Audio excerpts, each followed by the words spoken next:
Hello guys, today we will talk about how to fix or how to solve the problem of disabled account on the application of My Calendar. You will go to settings, disabled account on the application of My Calendar, you will go to settings. Here you can click on apps, default apps, app settings. On above you can search about My Calendar. Then you can click on first stop and you can click OK.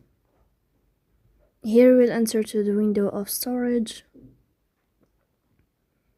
Then you can click on clear cache.